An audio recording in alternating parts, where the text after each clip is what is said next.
Okay, Morgan, what are we talking about today? Today, guys, we're going to be talking about freelance rates, specifically how much you should be charging, how to talk to your client about how much you charge, and also how to ask for a higher rate on an existing project. I'm Morgan Overholt. I've earned $600,000 on Upwork. I also run an offsite graphic design agency, small remote agency, but agency all the same. And I'm also a blogger. I'm basically Morgan's right-hand woman. I help her in the freelance world. I'm a freelancer myself. And I also run one major blog and then a couple of smaller blogs that we're ramping up.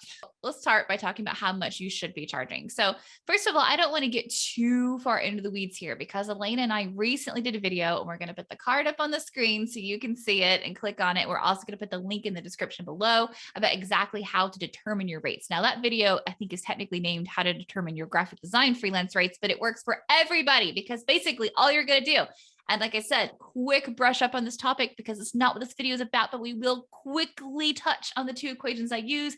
The first equation is developing a baseline rate. All right. And that is basically going to say, hey, look, what is the minimum that I need to be charging my clients just to like pay my bills? Next, you're going to determine a goal rate. And that involves a few more variables in that equation, like determining your expenses. And I've also like provided some examples of expenses and all that stuff. But basically what those two things do is they allow you to kind of like see what range you should be living in as a freelancer based on, what is the absolute like minimum viable money that you have to make just to like make this career work, all the way up to what I really want to make and the hours I really want to work. Always dream big. I like to make that goal rate pretty high, and sometimes I rework it to like, make my goal even higher because I believe anything is possible. Next, we're going to be talking about how to tell your clients what you charge, what your rates are. All right. And I feel like this is kind of a scary topic for some. Elena, how comfortable do you feel talking to your clients about your rates? I mean, it's one of my least favorite topics.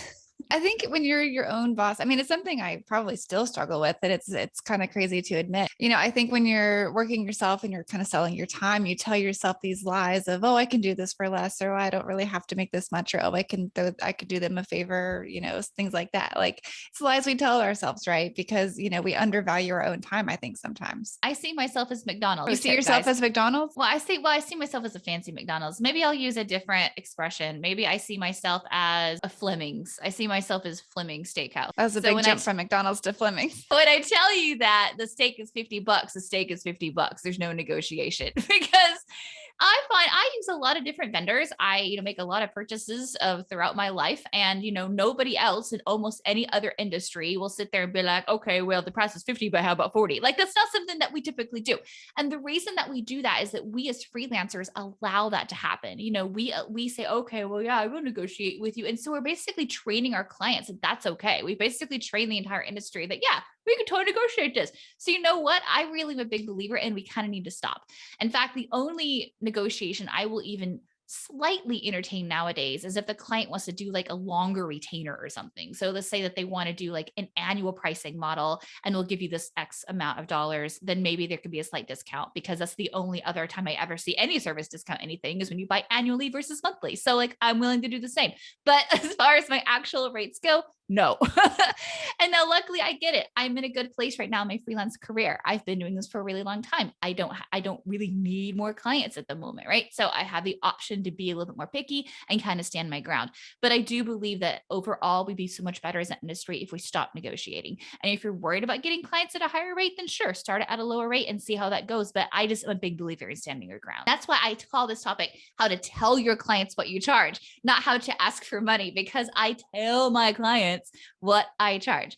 And I do so by starting out like this. I just begin the conversation like I'd begin any other client conversation. I ask the client to tell them a little bit about themselves, their business, their goals, and then I ask them if they have an overall budget in mind.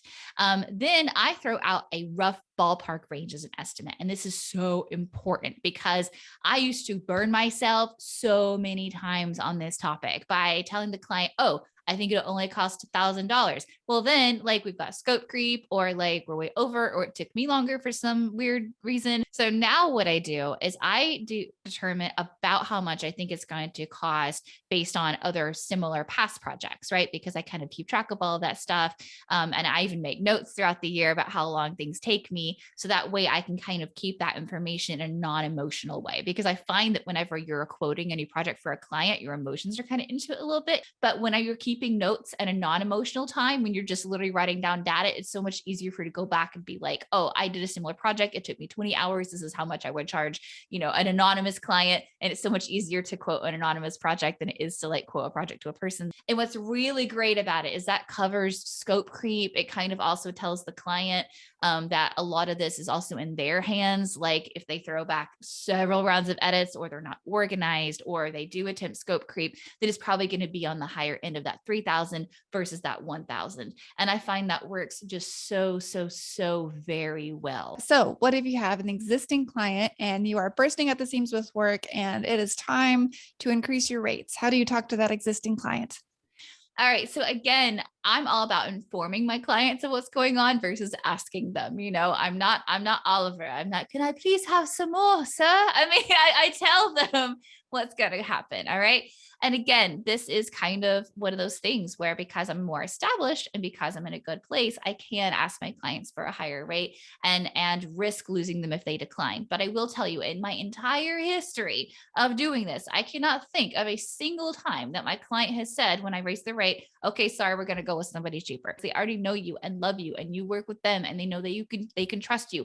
It's like your hairdresser. I mean, if we got any ladies listening, apparently we've got mostly a male audience on YouTube, so maybe they won't get this analogy, but if you've got any girls listening, you find a really good hairstylist, you stick with that hairstylist, or you find a good doctor, or you find a good service provider. If it's somebody that you trust, it's so much harder to go out and find somebody else and start completely over again just to save like $5-10. Who cares?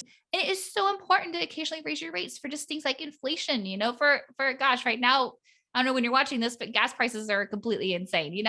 Things get more expensive over time. And so you should be steadily raising these rates as you go, especially if your schedule is full and you're like, you can't possibly take on any more work. Then you're basically leaving money on the table by not raising your rates. Okay. In fact, I think the best time to ask for more money is when you're super, super busy, because you got nothing to lose. All right. So here's my template for this. And this is kind of what I do. I mean, don't use this exact thing, make it your own, but this is kind of what I wrote last time. Hi there. I hope all is well with you and your team. I'm writing to you today because I'm doing some general housekeeping on some of my older contracts. Did you know you're one of my longest running contracts? I've enjoyed our partnership over the years and hope you feel the same. However, I'm needing to bump my rates on some of these older contracts as I've become busier in recent months. We are currently at $55 an hour. I am currently only taking on new clients at the new posted rate of $120 an hour and raising all of my older contracts to a $75 per hour minimum. Therefore, I would like to make that new rate of $75 per hour effective February 1st. Give them a deadline too. I hope this change is still within your budget. I would love to continue working with you and your team. If not, I completely understand. And I hope that gives you enough time to plan as needed. If you'd like to proceed, I can draft a new proposal and have it sent to your inbox ASAP. Don't get too much in the weeds though. Don't be like, I have to raise my rates because my gas price is really high and my babysitter quit and I have this life thing going on. They don't need to know about any of that. They don't need to know a breakdown of your expenses. They don't need to know why you're raising your rates specifically. Just be very, very generic. My advice, and just be like, hey, look, this is kind of the new rate going forward. They don't need to know. You don't need to justify your rate. Just tell them that's what's happening. I wanted to clarify. So in your example, you say February 1st. About how long do you typically give your clients? You just give them a month, 2 months, 3 months? How long is that window typically? Usually I give them about a month actually. And my favorite time of year to raise a rate is actually at the beginning of the year. So now sometimes it'll be in the middle or something. If something changes, there's just a natural break point. But I really love to kind of come back from Christmas break and January 1st or whenever we come back to work, start sending out emails and say, hey, look, I'm bumping my rate. And I like to do that every year or two. All right, guys, I hope it's been helpful. Make sure that you follow me if you like these tips. Make sure that you follow me on all the socials at Morgan O Media on Twitter, on Instagram, on Facebook. Make sure you follow us here on YouTube for the Morgan Overholt Mix. If you're listening to our brand new podcast on one of your podcast apps, we really appreciate that too. You can watch the video version of this on YouTube. Just Google Morgan Overholt. It's OVERHOLT, or go to morganoverholt.com/blog for more. Until next time. Oh, and like and subscribe. Bye. Yeah, do that too. Like and subscribe. Always forget about that.